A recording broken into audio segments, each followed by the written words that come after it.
친정엄마가 저희 집에 오셨다가 에어컨을 켰다고 시어머니께 온갖 구박을 받았습니다. 내 아들이 돈 버는 게 쉬운 줄 알아? 네가 전기세 낼 거야? 저는 시어머니 앞에 등기부등본을 던졌습니다. 이 집 제 이름으로 된 집이고 전기세도 제가 내요. 그리고 남편의 뺨을 세차게 내리쳤죠. 당신이랑 당신 어머니 지금 당장 내 집에서 나가. 안녕하세요. 제 이름은 김서연, 올해 32살입니다. 저는 스스로를 안정적인 직장에서 유능한 마케팅 팀장으로 일하는 현대적인 여성이라 생각합니다. 수입도 좋고 지난 3년간 며느리이자 아내로서의 도리를 다하기 위해 최선을 다해왔습니다. 하지만 저의 모든 노력은 그저 저를 억누르기 위한 빌미에 불과했던 것 같습니다. 그날 서울은 불타는 듯이 더웠습니다. 뉴스에서는 바깥 기온이 38도, 39도까지 오른다고 떠들어댔죠. 저는 숨막히는 회의를 마치고 차를 몰아 집으로 향했습니다. 차 안 에어컨을 최대로 틀었음에도 땀으로 온몸이 흠뻑 젖었습니다. 머릿속에는 오직 한 가지 생각뿐이었습니다. 빨리 집에 가서 시원하게 샤워하고 시골에서 막 올라오신 친정엄마와 맛있는 저녁을 먹고 싶다는 생각. 저희 엄마는 심장이 약해 더위를 무척 힘들어 하셨거든요. 저는 엄마에게 집에 계시는 동안 시원하게 에어컨을 켜고 계시라고 신신당부했습니다. 하지만 제가 고급 주상복합 아파트의 현관문을 열자마자 후끈하고 답답한 열기가 얼굴에 확 끼쳐왔습니다.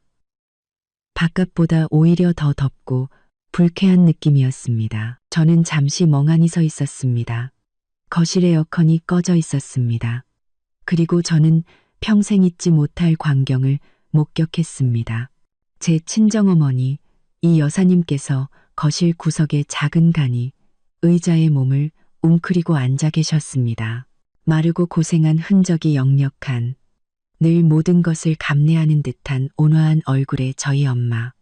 손에는 부채를 들고 쉴 새 없이 부채질을 하고 계셨지만 땀은 이마에서 줄줄 흘러내려 희끗희끗한 머리카락을 적시고 있었습니다.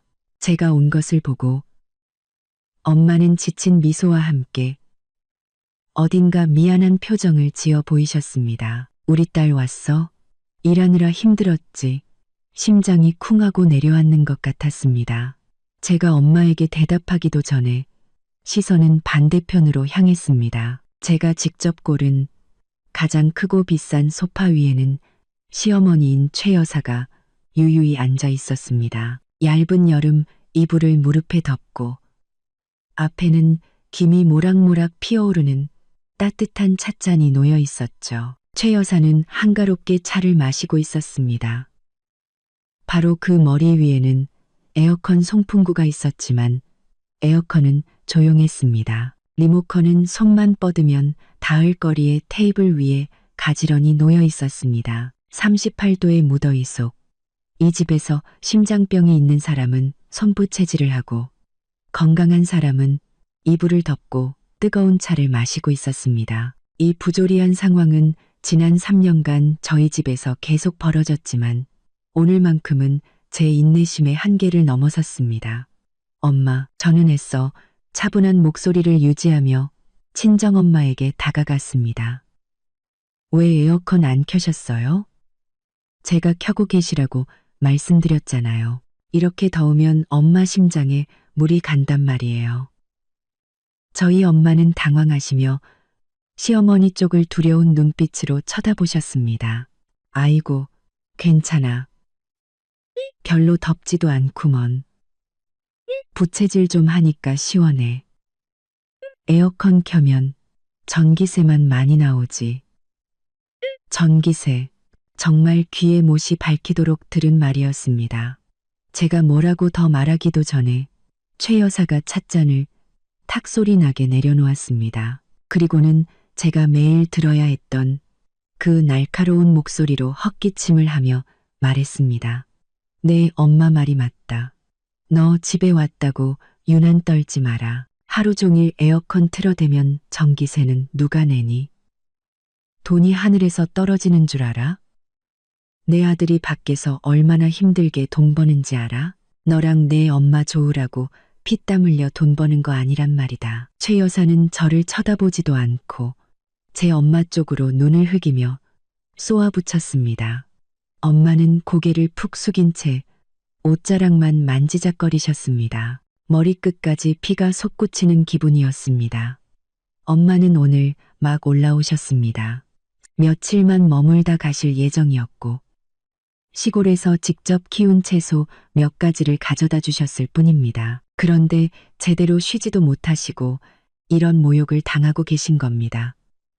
저의 인내심은 오늘로 끝이었습니다. 저는 심호흡을 하며 목구멍까지 차오른 분노를 억지로 삼켰습니다. 그리고 최 여사를 똑바로 쳐다봤습니다. 3년 만에 처음으로 저는 더 이상 순종적인 목소리를 내지 않았습니다. 어머님, 그게 무슨 말씀이세요? 어머님 아들이 힘들게 돈 벌면 저는 노는 줄 아세요? 제가 버는 돈은 돈도 아닌가요? 최 여사는 저의 반격에 조금 놀란 듯 했습니다. 그녀는 눈을 치켜떴습니다. 어머, 이것 봐라. 네가 감히 나한테 말대꾸를 해? 여자가 돈 좀 번다고 기고만장해서는 내가 분명히 말하는데 이 집은 내 아들 집이야. 네가 여기서 사는 것만으로도 복인 줄 알아. 최 여사는 늘 하던 레퍼토리를 시작했습니다. 하지만 오늘은 더 이상 듣고 있지 않았습니다. 이 집은요. 제가 막 입을 열려던 순간 현관문에서 철컥 소리가 들렸습니다. 남편 준호 씨가 돌아온 겁니다. 준호 씨는 집에 들어서자마자 저와 저희 엄마 그리고 자기 엄마를 번갈아 보았습니다. 그의 얼굴에는 피곤한 기색이 스쳤고 이내 집안에 팽팽한 긴장감을 감지했습니다. 준호 씨는 나쁜 사람은 아닙니다. 외모도 준수하고 직업도 있지만 치명적인 약점이 하나 있습니다.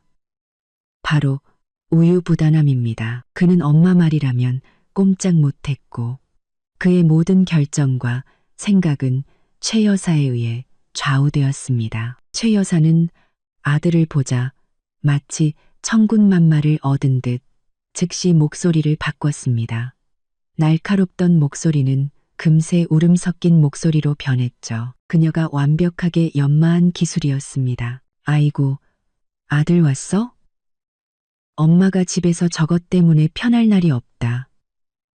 내가 에어컨 전기세 아깝다고 한마디 했다고 어디서 눈을 동그랗게 뜨고 나한테 대들어? 네가 대체 뭘 데려온 거냐? 늙은 어미가 며느리한테 이런 구박을 받고 살아야겠니? 준호 씨는 허둥지둥 달려와 자기 엄마의 팔을 붙잡았습니다. 엄마, 진정해요. 근저, 무슨 일이에요? 천천히 말해요. 화내지 마세요. 그리고 그는 저를 돌아봤습니다. 그의 눈빛은 이해가 아닌 질책으로 가득했습니다. 당신은 또 왜 그래? 엄마한테 큰 소리치고 연세도 있으신데 한 번만 참으면 안 돼? 저는 그를 쳐다보며 가슴이 차갑게 식어버리는 동시에 뜨겁게 타오르는 것을 느꼈습니다. 당신은 무슨 일이 있었는지 알기나 해.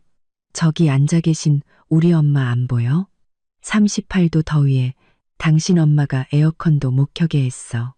우리 엄마 심장병 있는 거 알잖아. 준호 씨는 저희 엄마를 한번 그리고 자기 엄마를 한번 쳐다봤습니다. 그는 머리를 극적이며 난처한 표정을 지었습니다. 아니, 엄마 말씀도 일리는 있잖아. 어른들은 에어컨 바람 너무 쐬면 건강에 안 좋다고 하시니까. 원래 나이 들면 추위 많이 타잖아. 저는 제 귀를 의심했습니다. 지금 무슨 말을 하는 거죠? 당신 엄마는 이불 덮고 뜨거운 차 마시고 있고 우리 엄마는 땀으로 등이 다 젖었어. 누가 추위를 탄다는 거야. 최 여사는 아들이 자기 편을 들어주자 더욱 기세등등해졌습니다. 그녀는 이번에는 아무런 거리낌 없이 저희 엄마를 손가락으로 가리켰습니다. 내가 한마디 하겠는데, 사부인, 여기는 왜 오셨어요? 우리 집은 사부인 환영 안 해요. 사위한테 얹혀 살러 오셨나? 딸 교육을 어떻게 시켰길래 시집와서 남편이랑 시어머니 머리 꼭대기에 올라서려고 들어? 사부인이 여기 와봤자 우리 아들 밥 축내고 전기세만 축내는 거요. 엄마는 몸을 부들부들 떨었습니다. 자리에서 일어서는데 얼굴이 하얗게 질려 있었습니다. 그런 뜻이 아니었어요. 죄송합니다. 제가 가겠습니다. 저는 엄마의 팔을 붙잡았습니다.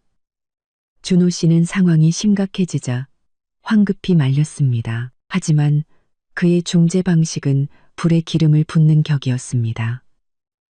아, 엄마. 그만 좀 해요. 그는 저희 엄마를 향해 말했습니다.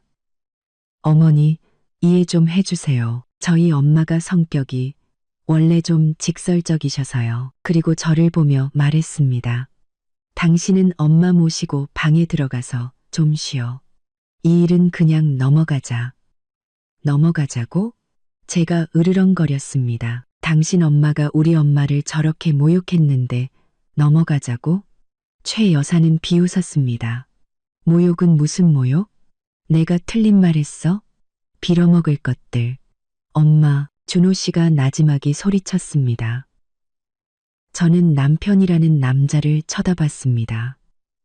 그는 두 여자 사이에 서 있었지만 완벽하게 한쪽으로 기울어져 있었습니다. 그는 자기 엄마가 제 엄마와 저를 모욕하도록 내버려뒀습니다.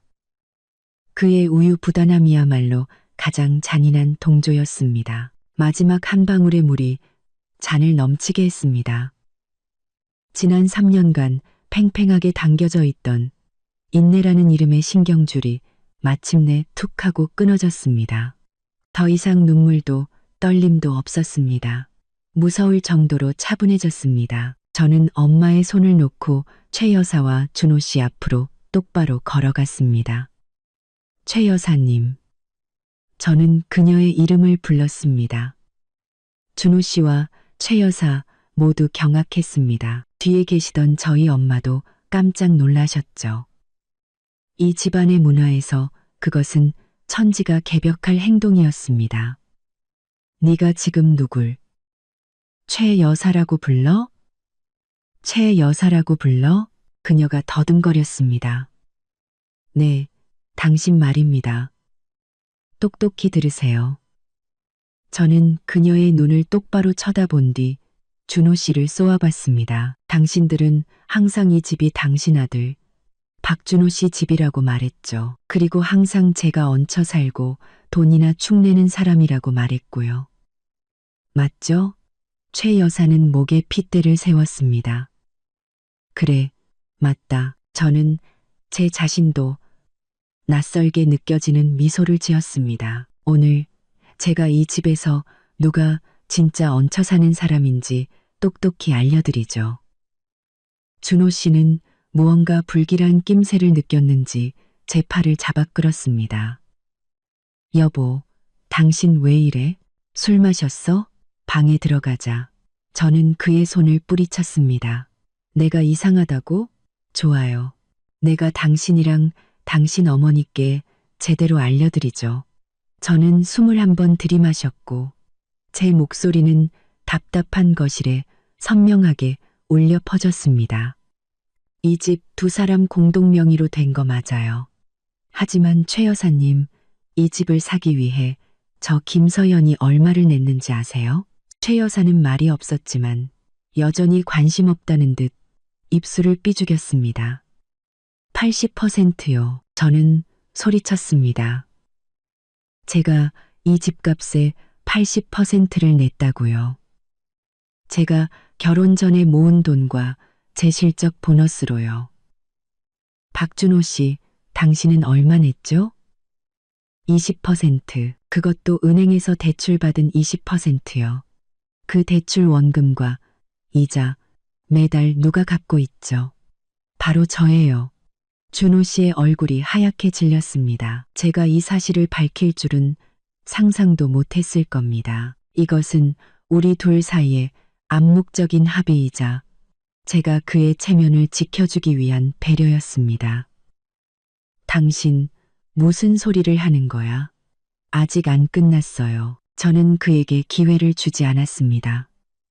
지난 3년간 이 집의 모든 생활비, 전기세, 수도세, 가스비, 식비, 가사도우미 비용까지 누가 냈죠?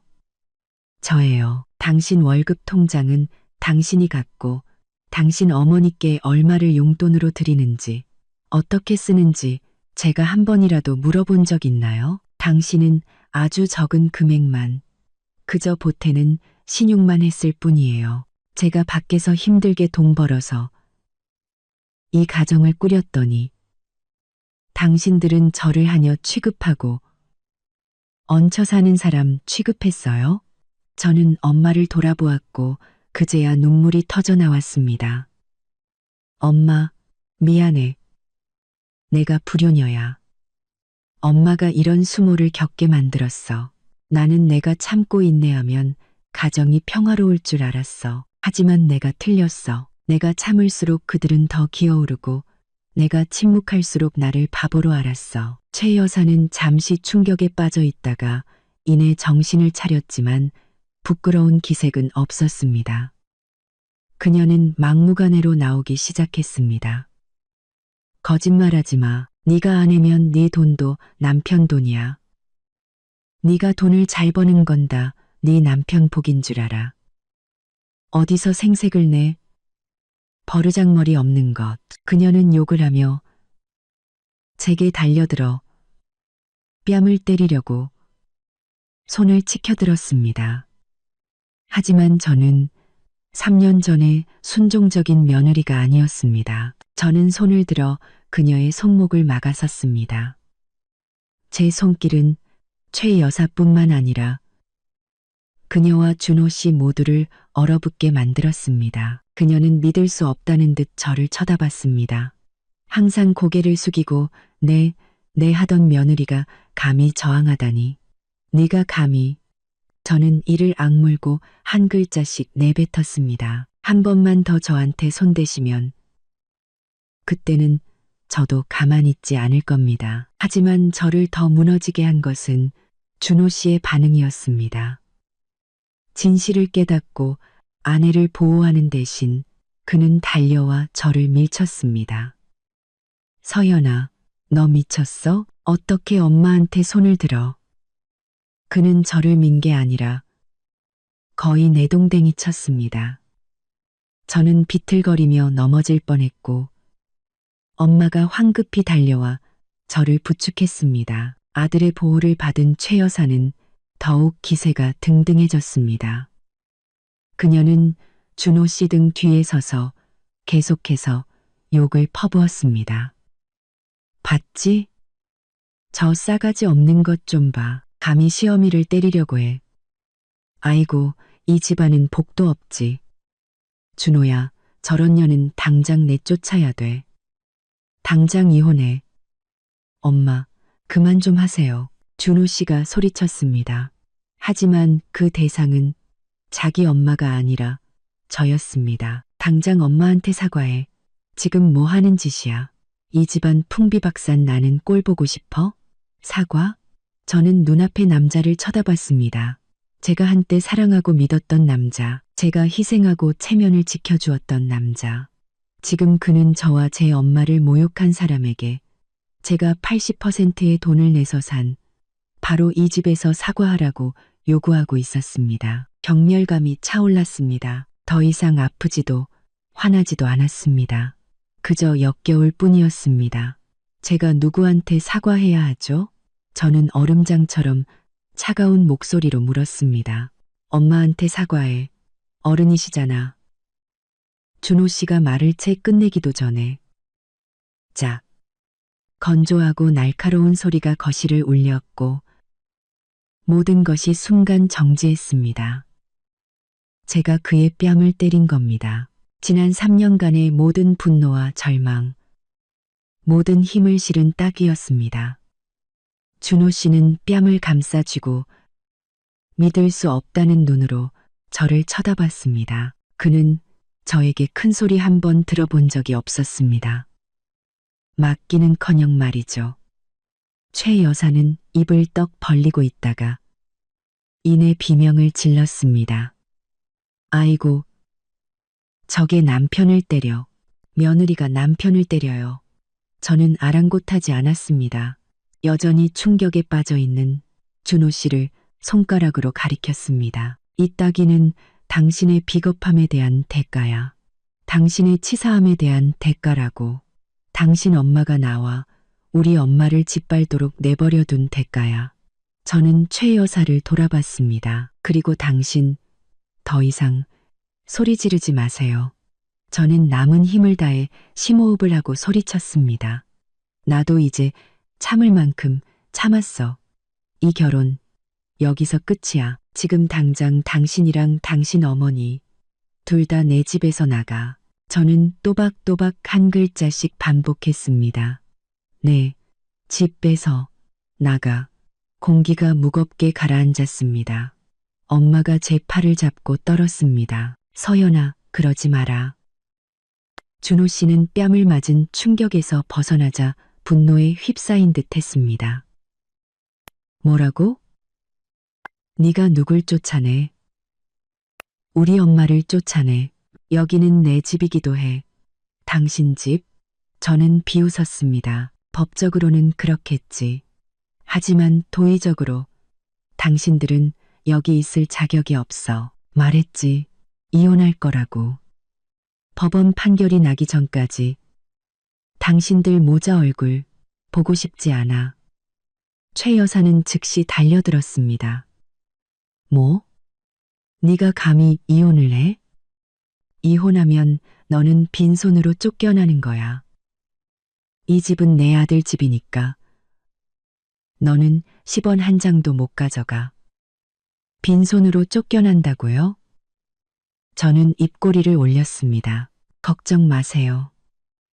빈손으로 나가야 할 사람은 제가 아니니까. 저는 고래고래 소리를 지르는 한 사람과 분노와 수치심으로 얼굴이 붉어진 한 사람, 그 모자를 쳐다봤습니다. 그들은 꼼짝도 않고 서 있었습니다. 나갈 생각이 없어 보였습니다. 이판사판이었습니다. 더 이상 말할 것도 없었습니다. 저는 침착하게 휴대폰을 꺼내 아파트 관리사무소 보안팀의 비상 연락처를 눌렀습니다.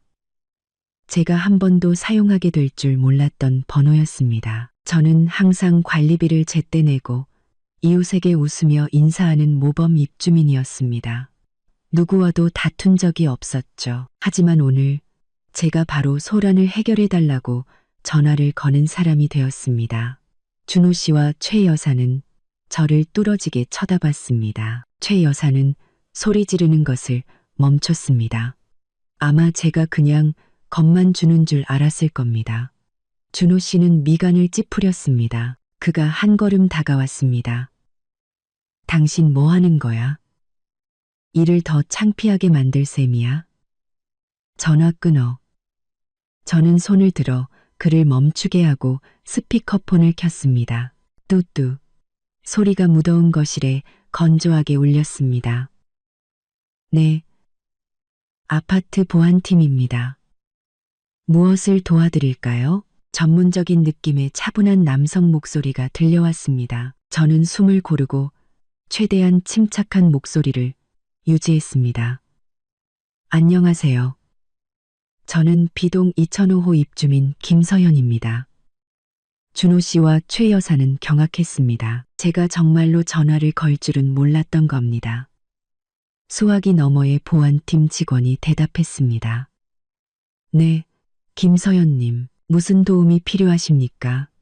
지금 저는 당황하기 시작한 최 여사를 똑바로 쳐다보며 말했습니다. 저희 집에서 소란이 일어나고 있습니다. 구체적으로는 제 시어머니께서요. 계속해서 저와 제 친정어머니를 모욕하고 욕설을 하며 정신적으로 학대하고 있습니다. 집에서 나가달라고 요청했지만 나가지 않고 있습니다. 보안팀의 도움이 필요합니다. 저는 정신적 학대라는 단어를 썼습니다. 민감한 단어라는 걸 알았지만 그건 사실이었습니다. 준호 씨가 제 휴대폰을 뺏으려고 달려들었습니다. 당신 미쳤어. 무슨 소리를 하는 거야. 전화 끊어. 저는 한 걸음 물러나 그의 손을 피했습니다. 팀장님. 즉시 보안팀을 보내주세요. 다시 말씀드립니다. B동 2005호입니다. 제가 정신적으로 위협받고 있습니다. 보안팀장은 상황의 심각성을 깨달은 듯 했습니다. 네, 김서연님. 바로 올라가겠습니다. 전화가 끊겼습니다.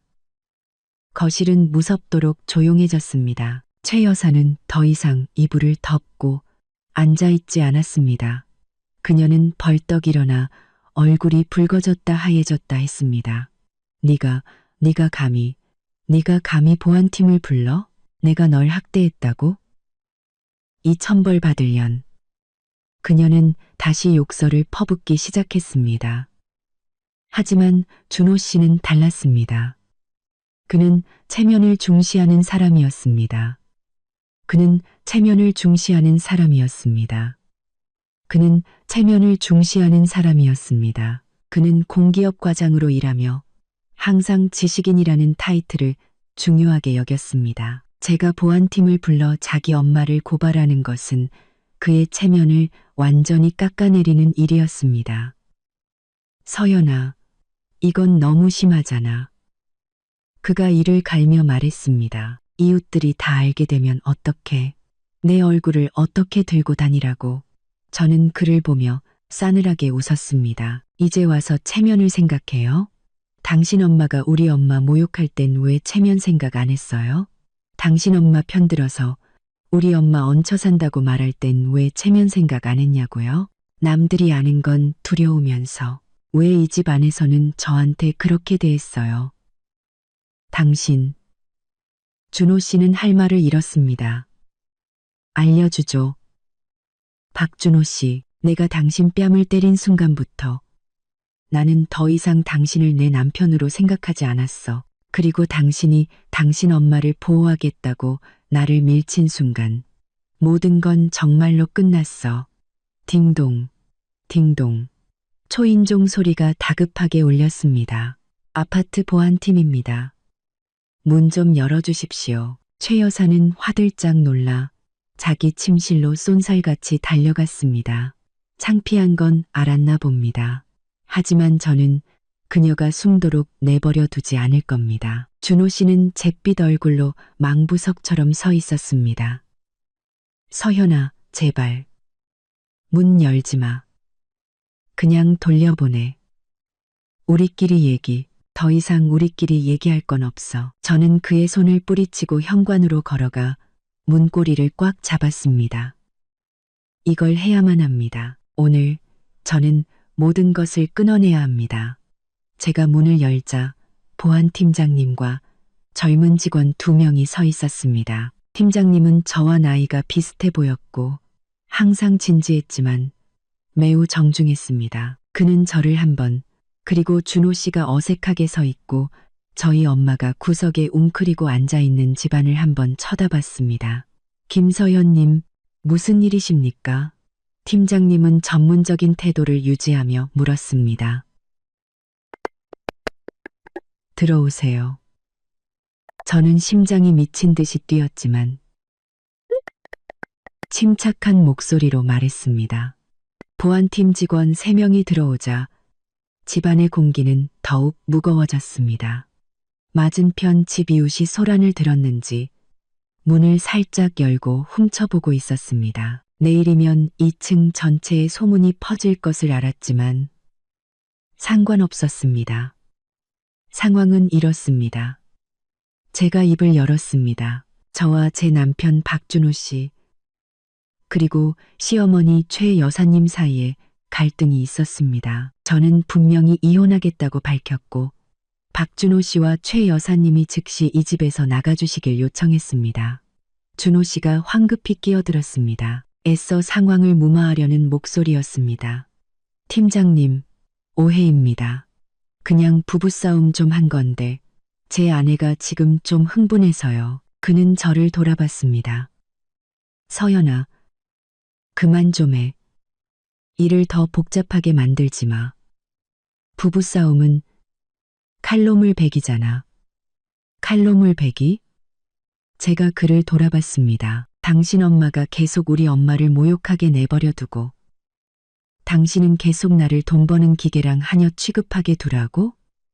아니. 저는 다시 보안 팀장님을 향해 말했습니다. 팀장님, 장난이 아닙니다. 이 집은 저와 박준호 씨 공동 명의로 되어 있지만 더 이상 함께 살 수 없기 때문에 그들이 나가주길 요청하는 겁니다. 최 여사님은 저는 그녀가 숨어있는 침실 문을 가리켰습니다. 제 친정어머니를 빌어먹을 것이라고 모욕하고 욕설을 퍼부었습니다.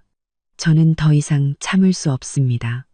팀장님은 미간을 찌푸렸습니다. 그는 이것이 심각한 가정 문제임을 이해했습니다. 김서연님, 이것은 민사 분쟁에 해당합니다. 박준호 씨 또한 소유주라면 저희 보안팀이 강제로 퇴거시킬 권한은 없습니다. 저는 고개를 끄덕였습니다. 알고 있습니다. 강제로 쫓아내달라고 요청하는 게 아닙니다. 다만 증인이 되어주시길 바랄 뿐입니다. 저 김서연이 평화롭게 나가달라고 요청했다는 사실을요. 만약 그들이 나가지 않는다면 저는 이것을 고의적인 행위로 간주할 겁니다. 최 여사는 이 말을 듣고 더 이상 숨어 있을 수 없었습니다. 최 여사는 그들이 나가지 않는다면 그녀는 침실에서 나왔지만 이번에는 소리를 지르지 않고 울기 시작했습니다. 아이고, 내 신세야. 내가 뭘 어쨌다고. 늙은이가 주책 없이 한두 마디 한 걸 가지고 며느리가 저렇게 난리네. 이제는 보안팀까지 불러서 나를 잡아가려고 해. 아들아, 네가 어떻게 나한테 이럴 수 있니? 그녀는 비극의 주인공처럼 울고불고 연기했습니다. 그녀는 준호 씨에게 달려가 팔에 매달렸습니다. 아들아, 저게 너를 때리고 이제는 이 어미까지 쫓아내려고 하잖아. 너도 뭐라고 말 좀 해봐. 아들아. 준호 씨는 당황했습니다. 한쪽에서는 울고불고하는 엄마, 다른 한쪽에서는 살기등등한 저, 그리고 보안팀과 이웃들이 지켜보고 있었습니다. 그의 체면은 심각하게 손상되었습니다. 그가 소리쳤습니다. 엄마, 제발 그만 좀 하세요. 아직도 덜 창피해요. 그리고 저를 돌아봤습니다. 이제 만족해? 나랑 우리 엄마 망신 주고 싶었으면 소원 이뤘네. 누굴 망신 준 적 없어요. 스스로 망신을 자초한 거지. 저는 또박또박 말했습니다. 마지막으로 묻죠. 당신 어머니 모시고 나갈 건가요? 아니면 내가 일을 더 크게 만들길 바라나요? 그때 보안 팀장님이 나섰습니다. 중재하려는 듯 했지만 단호한 목소리였습니다. 제 생각에는 이렇습니다. 부부간에 화가 나면 다툴 수도 있지만 오늘 김서연님께서 많이 격앙되신 것 같습니다. 금서연님께서, 그러니 박준호님과 어머님께서는 일단 잠시 밖으로 나가 계시는 게 어떨까요? 저녁이나 내일쯤 양쪽 다 진정되면 다시 대화하시는 걸로요. 그것은 탈출구였습니다. 준호 씨를 위한 탈출구. 준호 씨는 저를 쳐다봤습니다. 그의 눈에는 분노와 원망이 서려 있었습니다. 그는 오늘 자신이 졌다는 것을, 더 이상 이곳에 머물 수 없다는 것을 알았습니다. 그가 이를 갈며 말했습니다. 갈게. 가면 될 거 아냐. 당신 소원대로. 엄마, 갑시다. 최 여사는 여전히 버텼습니다. 여긴 내 아들 집이야. 난 안 가. 가실 거예요. 말 거예요. 준호 씨가 소리쳤습니다. 그의 분노가 이제야 폭발했습니다. 그는 자기 엄마의 팔을 세게 잡아 끌었습니다. 최 여사는 아들에게 호통을 듣고 보안팀이 서 있는 것을 보자 마침내 굴복해야 했습니다. 그녀는 나가면서 저를 노려봤습니다. 두고 봐. 입으로 막심한 것, 너는 천벌받을 거야. 저는 말없이 그들 모자가 문 밖으로 나가는 것을 지켜봤습니다. 그들이 저를 지나칠 때 준호 씨가 잠시 멈춰 제 귓가에 속삭였습니다. 넌 반드시 후회하게 될 거야. 저는 아무 말도 하지 않았습니다. 보안팀장님과 직원들이 한숨을 돌렸습니다. 김서연님, 이제 가셨습니다. 댁에 계신 어머님과 다른 도움이 필요하시면 말씀해 주십시오. 아니요, 괜찮습니다. 저는 고개를 숙였습니다. 도와주셔서 감사합니다. 소란 피워서 죄송합니다. 아닙니다. 저희가 할 일을 했을 뿐입니다. 팀장님은 고개를 끄덕였습니다. 무슨 일 있으면 언제든 연락 주십시오. 그들이 떠났습니다. 아파트 문이 닫혔습니다. 저는 문에 등을 기댄 채 서 있었습니다. 온몸에 힘이 쭉 빠지는 것 같았습니다. 마침내 모든 것이 터져버렸습니다. 문이 닫히자마자 엄마가 달려와 저를 꼭 껴안았습니다. 큰 소리로 우는 것이 아니라 억눌린 흐느낌이었습니다. 큰 소리로 우는 것이 아니라, 큰 소리로 우는 것이 아니라, 큰 소리로 우는 것이, 딸아, 왜 이렇게 어리석은 짓을 했니? 이렇게 해놓고 앞으로 저 사람이랑 어떻게 살려고 그래? 네 남편이잖아. 시어머니는 또 어쩌고 저렇게 쫓아냈으니 친척들이나 이웃들이 알면 어떡하니? 저는 엄마를 소파에 앉혔습니다. 최 여사가 방금까지 앉아있던 바로 그 소파였습니다. 이제야 정신을 차릴 시간이 생겼습니다. 저는 부엌으로 달려가 따뜻한 물 한 잔을 가져와 엄마에게 드렸습니다. 엄마, 물 좀 마셔요. 그리고 제 걱정은 마세요. 저 바보 같은 짓 한 거 아니에요. 다 깊이 생각하고 한 거예요. 깊이는 무슨, 엄마는 여전히 우셨습니다. 네가 그 사람 뺨을 때리고 쫓아냈는데 그 사람이 널 가만두지 않을 거야. 그리고 네가 이렇게 된 건 엄마 탓도 있어. 엄마가 괜히 여기 올라와서 너만 고생시키는구나. 저는 엄마 옆에 무릎을 꿇고 거칠고 마른 엄마의 손을 잡았습니다. 엄마, 무슨 그런 말을 해요. 엄마는 아무 잘못 없어요. 잘못한 사람은 나야. 내가 너무 약했어.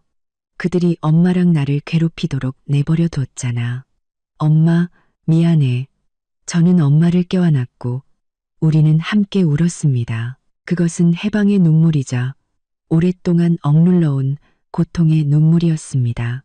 하지만 저에게 약해져 있을 시간은 많지 않다는 것을 알았습니다. 엄마를 위로하고 물을 좀 마시게 한 뒤 저는 엄마를 방에 들어가 쉬게 했습니다. 엄마, 푹 쉬세요. 바깥 일은 제가 다 알아서 할게요. 이제부터 아무도 엄마랑 저를 함부로 대하지 못하게 할 거예요. 엄마는 저를 안쓰러움과 걱정, 그리고 약간의 자랑스러움이 섞인 눈으로 쳐다봤습니다. 그리고 자랑스러움과 걱정, 엄마는 고개를 끄덕이고 조용히 방으로 들어가셨습니다. 엄마가 방에 들어가자마자 저는 즉시 행동에 옮겼습니다. 저는 그렁에 끄덕이고 조용히 방으로 들어가셨습니다. 가장 먼저 한 일은 열쇠 수리공을 부른 것이었습니다. 24시간 운영하는 신뢰할 수 있는 업체의 번호를 찾았습니다. 여보세요. 아파트 현관문 잠금 장치를 교체하고 싶습니다. 도난 방지, 복제 방지 기능이 있는 가장 좋은 걸로요. 지금 바로요. 가격은 상관없습니다. 저는 준호 씨와 최 여사가 원할 때 언제든 다시 이곳에 돌아오게 할 수 없다는 것만 알았습니다. 30분 후 열쇠 수리공이 도착했습니다. 그는 신속하고 전문적으로 일했습니다.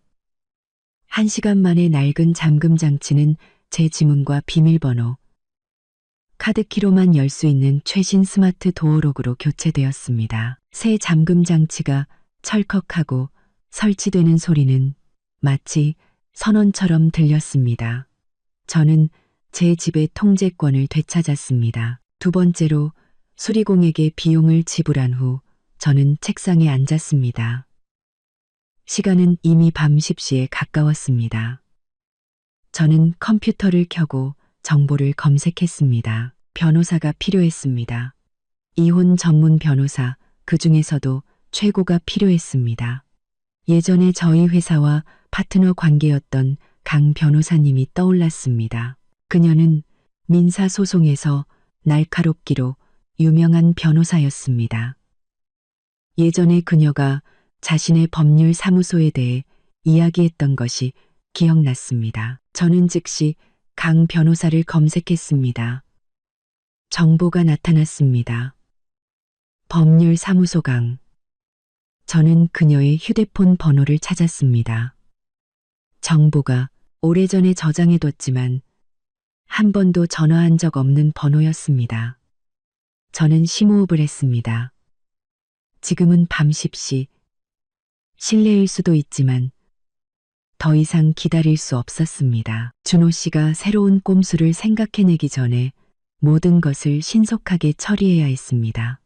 전화를 걸자 신호음이 3번 울리고 수화기 저편에서 전화를 받았습니다. 차분하고 힘있는 여성의 목소리였습니다. 여보세요. 강 변호사입니다. 변호사님, 저 부동산 회사의 김서연입니다. 기억하실지 모르겠네요. 이렇게 늦은 시간에 전화드려 죄송합니다. 아, 서연 씨. 강 변호사님은 조금 놀란 듯 했지만 목소리는 여전히 차분했습니다. 괜찮아요. 아직 일하고 있었어요. 무슨 급한 일이라도 있어요? 네, 저는 목소리가 떨리지 않도록 애썼습니다. 저 이혼하려고요. 변호사님 도움이 필요해요. 아주 급하게요. 몇 초간의 침묵. 강 변호사님이 키보드를 가볍게 두드리는 소리가 들렸습니다. 알겠습니다. 서현 씨. 진정해요. 모든 일에는 해결 방법이 있으니까 일단 상황을 간단히 설명해 줄 수 있어요? 그날 밤 저는 강 변호사님에게 제 모든 이야기를 털어놓았습니다. 3년간의 인내, 80%의 집값, 남편의 뺨을 때린 일, 그리고 보안팀을 부른 일까지. 강 변호사님은 제 말을 끊지 않고 조용히 들어주었습니다. 제 이야기가 끝나자 그녀는 단 한 가지를 물었습니다. 정말로 결심한 거 맞아요? 이혼은 산책이 아니라 전쟁이에요. 결심했어요. 저는 단호하게 대답했습니다. 더 이상 잃을 것도 없어요.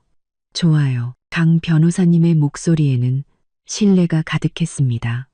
내일 아침 9시에 서연 씨가 가진 모든 걸 가지고 제 사무실로 오세요. 주택매매 계약서, 은행거래 내역서, 서연 씨의 기여를 증명할 수 있는 모든 것, 그리고 시어머니가 욕설한 문자나 녹음 파일이 있다면 그것까지 전부요. 네, 있어요. 저는 떨렸습니다. 그분이 자주 음성 메시지로 욕을 하셨거든요. 아주 좋아요. 강 변호사님이 말했습니다. 오늘은 일찍 자요. 내일부터 우리는 싸울 거예요. 걱정하지 마요. 제가 맡을 테니. 전화를 끊고 저는 안도의 한숨을 내쉬었습니다. 오늘 밤 잠 못 이룰 것을 알았지만 더 이상 두렵지 않았습니다. 저는 옳은 일을 하고 있다는 것을 알았습니다. 다음 날 아침 저는 하루 휴가를 냈습니다. 엄마는 일찍 일어나 소고기죽을 끓여주셨습니다. 어디 가냐고 묻지 않으시고 단지 무슨 일을 하든 신중하게 생각해라. 엄마는 널 응원한다고 말씀해 주셨습니다. 저는 엄마를 안았습니다. 알아요, 엄마. 걱정 마세요. 8시 50분. 저는 강 변호사님의 사무실에 도착했습니다. 도심에 위치한 고급스러운 사무실이었습니다. 전화상에서의 차가운 이미지와는 달리 강 변호사님은 부드러운 미소로 저를 맞이했습니다. 그녀는 짙은 남색의 정장을 입고 머리를 높게 묶었으며 눈빛은 날카로웠습니다. 들어와요.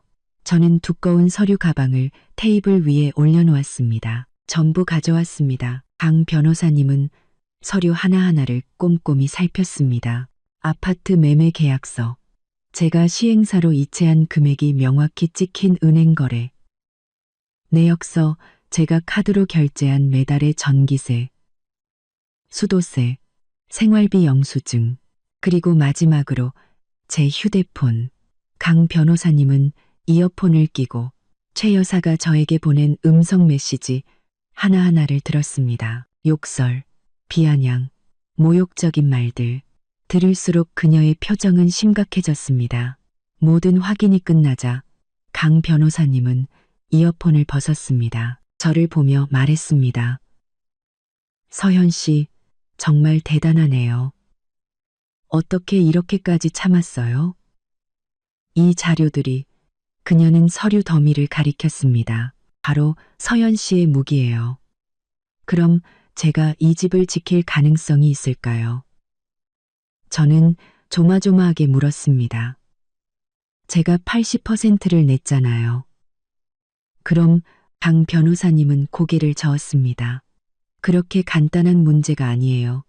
서현 씨, 법적으로 이것은 혼인 기간 중에 형성된 재산이기 때문에 원칙적으로는 누가 명의자인지, 누가 더 많이 냈는지와 상관없이 부부 공동 재산으로 봐요. 가슴이 철렁 내려앉았습니다. 그럼 50대 50으로 나눠야 한다는 건가요? 꼭 그렇지는 않아요. 강 변호사님은 손을 저었습니다. 그건 원칙일 뿐이에요. 법원은 각자의 재산 형성 기여도를 참작하게 되어 있어요. 서현 씨가 80%를 지불했다는 것을 증명하는 건 엄청난 이점이에요. 법원이 비율에 따라 분할할 근거가 되죠. 70대 30이나 80대 20이 될 수도 있어요. 하지만 50대 50은 절대 아닐 거예요. 알겠습니다. 하지만 그게 다가 아니에요. 강 변호사님은 계속했습니다. 저는 다른 것에 더 관심이 있어요. 네. 남편 박준호 씨. 직업이 뭐죠? 수입은 얼마고요? 서현 씨가 모든 비용을 부담했다고 했죠. 그럼 그의 월급은 다 어디로 갔을까요? 저는 순간 멍해졌습니다. 이 질문은 제가 한 번도 제대로 물어볼 엄두를 내지 못했던 질문이었습니다. 그는 공기업 과장이에요. 월급은 아마 300에서 400만 원 정도 될 거예요. 시골에 계신 어머니를 챙겨드려야 하고 개인적인 용돈도 필요하다고 했어요. 저도 자세히는 안 물어봤어요. 그게 실수예요. 강 변호사님이 단호하게 말했습니다. 혼인 기간 중 그의 수입, 월급이든 보너스든 그것 역시 공동재산이에요. 서현 씨가 묻지 않았다고 해서 그 돈이 존재하지 않는 건 아니죠. 강 변호사님은 차를 한 모금 마셨습니다. 우리의 전략은 이겁니다. 첫째, 집에 대한 서현 씨의 기여도를 증명한다. 둘째, 그가 가정에 아무런 기여도 하지 않았음을 증명한다.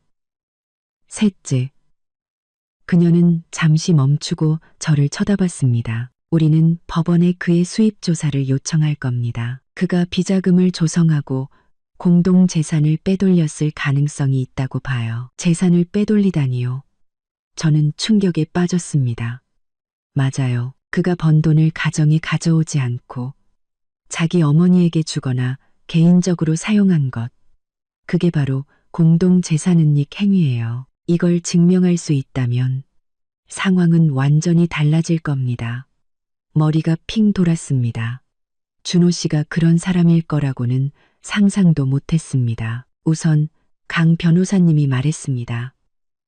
제가 법률적인 내용 증명을 작성할 거예요. 서현 씨가 이혼을 요구한다는 사실과 그와 그의 어머니가 서현 씨와 친정어머니를 더 이상 괴롭혀서는 안 된다는 것을 공식적으로 통보할 겁니다. 모든 연락은 저 변호사를 통해서만 하도록 할 거고요. 이 서신은 그의 직장과 시골에 계신 최 여사님께 내용 증명으로 발송될 겁니다.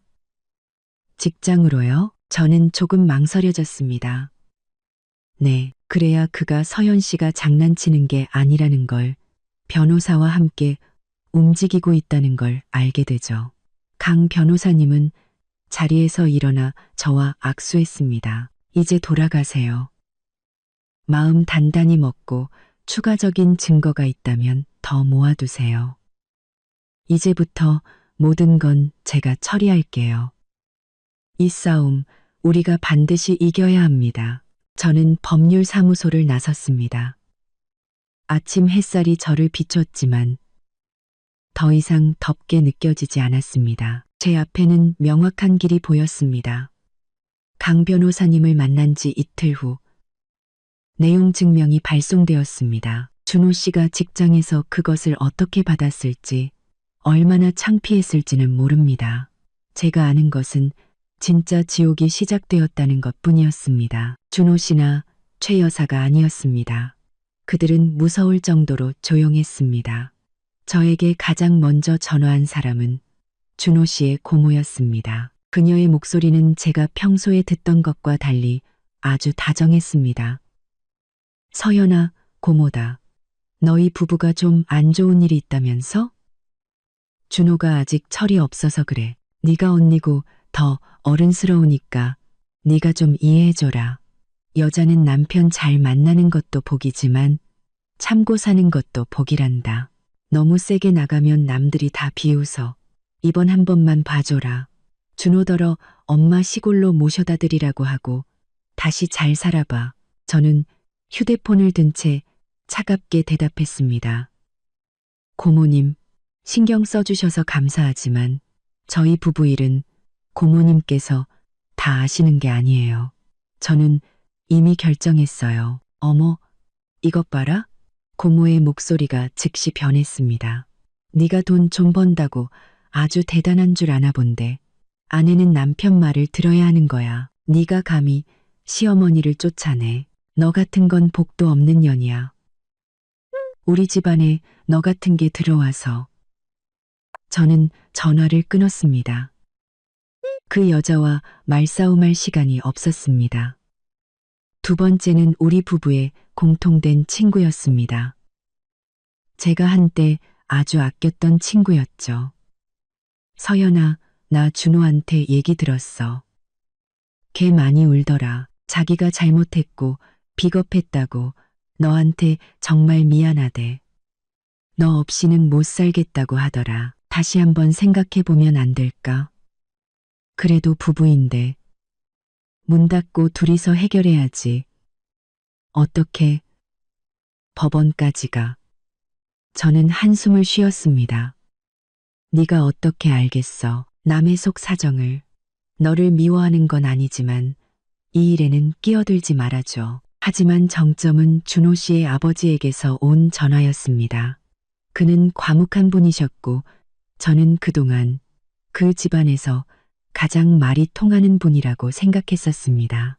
서연이냐? 그가 제 이름을 잘못 불렀습니다. 아니, 일부러 그런 것이었습니다. 제 이름은 서연입니다. 그가 부른 이름은 준호 씨의 옛 여자친구 이름이었습니다. 저는 침묵했습니다. 준호한테 얘기 들었다. 내 시어머니 성격 나도 잘 안다. 하지만 그래도 어미고 어른이잖니. 네가 며느리로서 참았어야지. 준호 뺨을 때리고 시어머니를 쫓아내고 보안팀까지 부르고 네가 이 가정을 다 망쳐놓은 거야. 너한테 정말 실망했다. 아버님, 저는 마지막 예의를 지키려 했었습니다. 제 이름은 서연이고요. 그리고 저는 한 번도 그 집의 진짜 며느리였던 적이 없는 것 같습니다. 네가 감히 하는 말이 아닙니다. 저는 이혼 소장을 제출했고 모든 것은 법원에서 판결할 거라는 말씀을 드리고 싶을 뿐입니다. 저는 전화를 끊고 휴대폰을 꺼버렸습니다. 더 이상 어떤 말도 듣고 싶지 않았습니다. 그들은 화해를 위해 전화한 것이 아니었습니다. 저를 압박하기 위해 전화한 것이었습니다. 모든 죄를 제게 뒤집어 씌우고 저를 사악한 아내, 불효한 며느리로 만들려고 했습니다. 그들은 제가 무릎 꿇고 사과하고 준호 씨 모자를 다시 집으로 들여 이전과 같은 지옥 같은 삶을 계속하기를 바랐습니다. 아니, 절대로 그렇게 할 수 없었습니다. 준호 씨는 직접 나서지 않고 가족과 친구, 여론을 이용해 저를 공격했습니다. 제가 여자라서 그런 소문에 약할 것이라고 생각했겠죠. 그는 틀렸습니다. 오늘의 저는 더 이상 아무것도 두렵지 않았습니다. 며칠간 친척들을 동원한 전략이 실패하자 준호 씨는 마침내 직접 나섰습니다. 그는 제가 잠금 장치를 바꾼 것을 알고 있었기에 집으로 올라오지 않았습니다. 그는 더 끔찍한 방법을 선택했습니다. 아파트 로비에서 저를 기다린 겁니다. 그날 제가 퇴근하고 피곤한 몸으로 1층 로비 엘리베이터에서 내렸을 때였습니다. 주차장으로 가려는데 구석에서 준호 씨가 튀어나왔습니다. 그는 소리치거나 욕하지 않았습니다. 구겨진 셔츠를 입고 수염은 덥수룩했으며 눈은 퀭했습니다. 초췌해 보이는 모습은 진짜일 수도 혹은 제게 보여주기 위한 연기일 수도 있었습니다. 서연아, 그가 쉬어버린 목소리로 저를 불렀습니다. 저는 깜짝 놀라 한 걸음 물러섰습니다. 로비에는 사람이 많았고 저는 이곳에서 그와 이야기하고 싶지 않았습니다. 무슨 일이에요? 모든 이야기는 변호사님을 통해 하라고 했을 텐데요. 제가 몸을 돌려가려는데 저는 그의 뻔뻔함을 과소평가했습니다. 서연아, 가지마. 제발. 털썩. 그가 무릎을 꿇었습니다. 고급 주상복합 아파트 로비 한가운데서 공기업 과장이라는 지식인이 아내 앞에서 무릎을 꿇었습니다. 모든 시선이 즉시 우리에게 쏠렸습니다. 웅성거리는 소리가 들리기 시작했습니다. 로비의 보안 요원들이 주목하며 다가오기 시작했습니다. 여보, 내가 잘못했어. 정말 잘못했어. 날 용서해줘. 제발 한 번만 기회를 줘. 그는 기어오다시피 다가와 제 다리를 잡으려고 했습니다. 저는 황급히 뒤로 물러섰습니다. 당장 일어나요. 제가 소리쳤습니다. 여기서 이런 광대짓 하지 말아요. 안 일어나. 당신이 날 용서해 줄 때까지 안 일어나. 서연아, 내가 비겁했어. 당신이랑 어머님을 지켜주지 못했어. 엄마가 당신을 괴롭히게 내버려 둔 거 다 내 잘못이야. 제발 우리 3년간의 정을 생각해서라도 날 버리지 마. 그는 울기 시작했습니다. 정말로 우는 것 같았습니다. 눈물 콧물이 범벅이 되었습니다. 솔직히 인정하건대 순간 마음이 약해질 뻔했습니다. 제가 사랑했던 남자가 무너져 무릎 꿇고 애원하는 모습. 그것은 제 마음에 강한 충격을 주었습니다. 하지만 저는 너무 많은 것을 보았고 너무 많이 참았습니다. 일어나요, 준호 씨. 사람들 보는 거 안 보여요? 나까지 같이 창피하게 만들 셈이에요. 저는 애써 침착한 목소리를 유지했습니다. 상관없어. 누가 보든 상관없어. 난 당신만 돌아오면 돼. 그는 계속해서 연기했습니다. 저는 주위를 둘러봤습니다. 사람들은 저를 쳐다보고 있었습니다. 그들의 눈에는 호기심, 동정심, 그리고 비난이 섞여 있었습니다.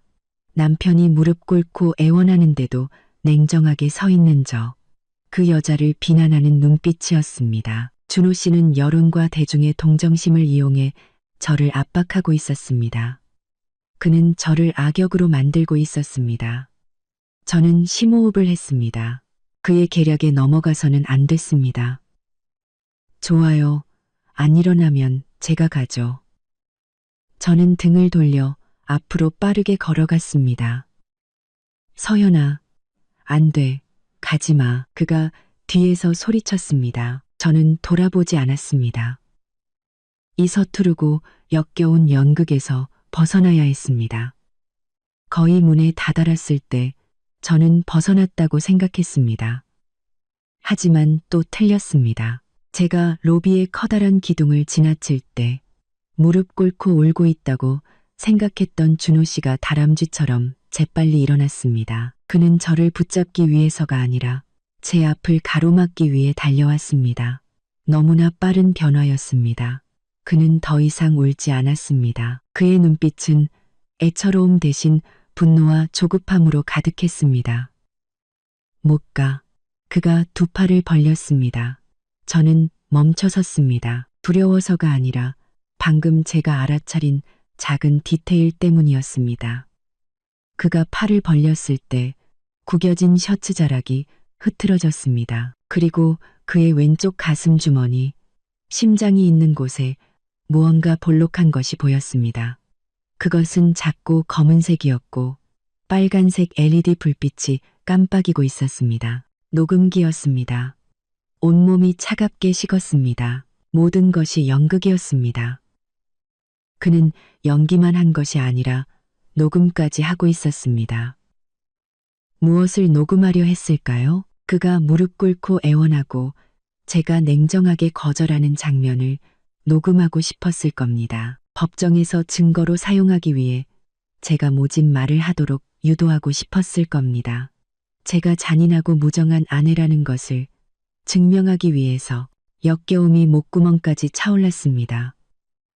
그것은 그의 우유부단함보다 제가 그에게 날렸던 따기보다 더 끔찍했습니다. 이것은 비열함 그 자체였습니다. 준호 씨는 여전히 헐떡이고 있었습니다. 그는 제가 알아차렸다는 것을 몰랐습니다. 그는 다시 노래를 시작했습니다. 서연아, 제발, 뭐라고 말 좀 해봐.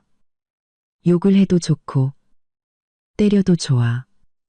제발 침묵하지만은 말아줘. 그는 저를 도발하고 있었습니다. 제가 독서를 내뱉기를 원했습니다. 저는 그의 눈을 똑바로 쳐다본 뒤 빨간 불이 깜빡이는 그의 주머니를 내려다봤습니다. 그리고 싸늘하게 웃었습니다. 연기 정말 잘하네요. 준호 씨. 준호 씨가 멈칫했습니다. 당신. 무슨 소리야? 연기 정말 잘한다고요. 저는 한 걸음 다가갔습니다. 눈물, 콧물. 대사까지 완벽하네요. 배사까지. 준호 씨가 멈칫했습니다. 이거 가지고 연기 대상이라도 노릴 생각이에요?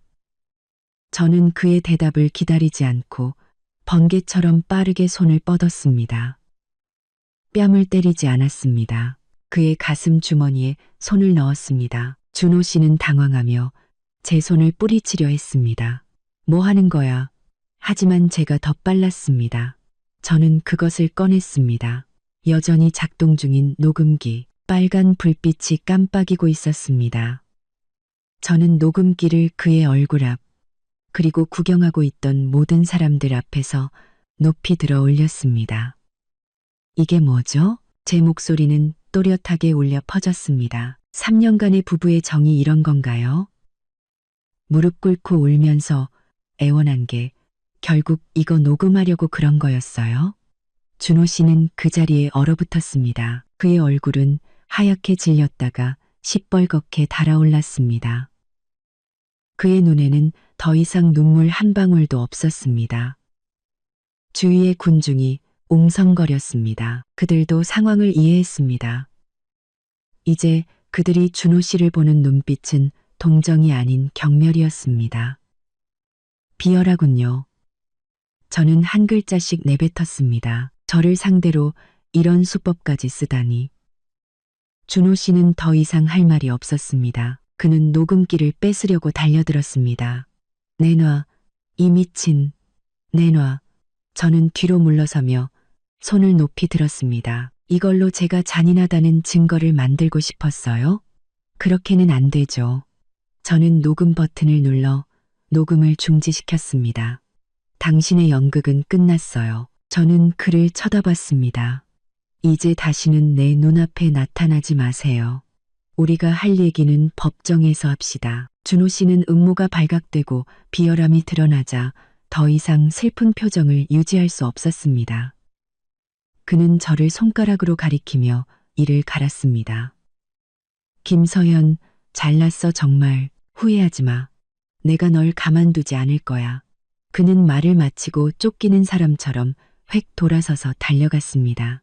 수군거리는 군중과 그의 비열함의 증거인 녹음기를 손에 든 저만 남겨둔 채 서투른 연극과 녹음 음모가 실패로 돌아갔으니 준호 씨가 부끄러움을 알고 잠시 물러설 것이라 생각했습니다. 하지만 저는 틀렸습니다.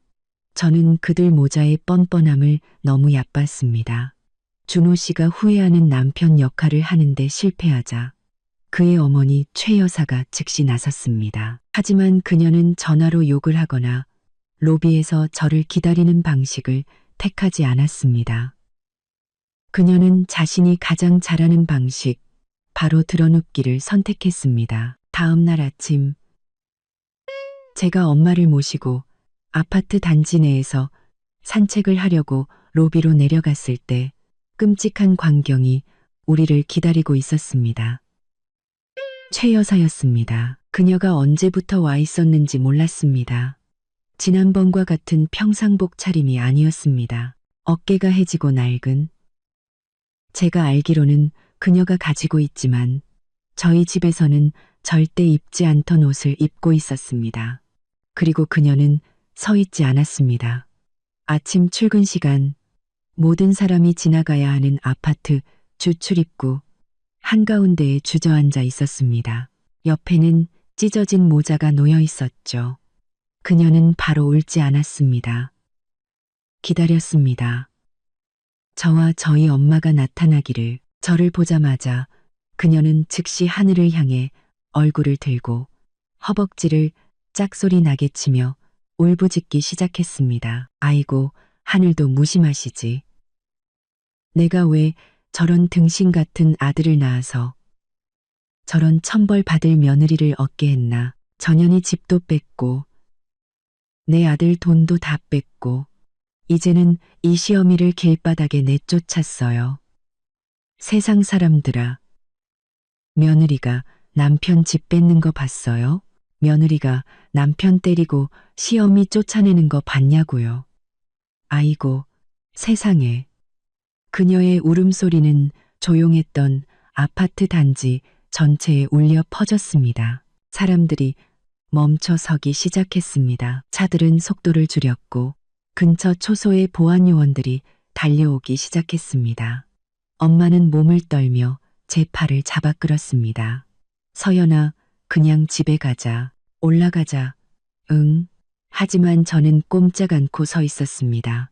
지금 돌아선다면 그녀가 뒤집어 씌운 모든 누명을 인정하는 꼴이었습니다. 저는 최 여사를 쳐다봤습니다. 그녀는 인생 최대의 비극을 연기하고 있었습니다. 바닥을 뒹굴고 손으로 땅을 치며 머리는 산발이었습니다. 내 며느리는 팀장이에요. 돈 많이 벌어요. 그래서 남편 무시하고 시어미 무시해요. 이 집이 자기 거래요. 우리 모자더러 얹혀 산대요. 내 아들이 평생 모아 장만한 집을 뺏었어요. 이제 우리 모자를 길바닥으로 내쫓았다고요. 여러분, 저처럼 불쌍한 사람이 어디 있습니까? 늙어서 기댈 곳 하나 없어요. 그녀는 울면서 온갖 거짓말을 섞어 뻔뻔한 누명을 씌웠습니다. 지난번에 왔던 보안 팀장님이 달려왔습니다. 그는 저와 최 여사를 알아봤습니다. 그는 난처한 표정이었습니다. 어머님, 여기서 뭐 하시는 겁니까? 일단 일어나세요. 무슨 일이든 차근차근 말씀하셔야죠. 왜 이러고 계십니까? 최 여사는 자기 편이 생긴 듯 더 큰 소리로 울부짖었습니다. 총각, 나 좀 살려줘요. 지난번에 봤잖아요. 저 며느리, 저 서연이라는 년. 내 아들을 때리고 나를 쫓아냈어요. 이제 집까지 차지하고 우리 모자는 들어오지도 못하게 해요. 모든 시선이 제게 쏠렸습니다. 이번에는 단순한 호기심이 아니었습니다. 심판의 눈길이었습니다. 집 뺏고 남편 때리고 시어머니 쫓아낸 며느리, 치명적인 낙인이었습니다. 저는 더 이상 침묵할 수 없다는 것을 알았습니다. 엄마가 떨리는 목소리로 제 팔을 잡아 끌었습니다. 서연아, 신경 쓰지 마. 우리 그냥 올라가자. 엄마가 부탁할게. 저는 부드럽게 엄마의 손을 떼어냈습니다. 엄마, 오늘 내가 여기서 도망치면 평생 나랑 엄마는 남의 것 뺏은 사람으로 불릴 거야. 도망칠 수 없어. 저는 심호흡을 하며 가슴 속에서 차오르는 떨림을 억눌렀습니다. 이곳은 전쟁터였고 저에게는 물러설 곳이 없었습니다. 저는 앞으로 나아가 바닥에서 뒹굴고 있는 최 여사와 마주 섰습니다. 군중은 조용해졌습니다. 그들은 제 반응을 기다리고 있었습니다. 저는 고개를 숙이지 않았습니다. 똑바로 서서 그녀를 쳐다봤습니다. 최 여사님, 제 목소리는 크지 않았지만 그녀가 듣기에는 충분했습니다. 허벅지를 치고 있던 그녀는 제 목소리를 듣고 고개를 들었습니다. 눈이 충혈되어 있었습니다.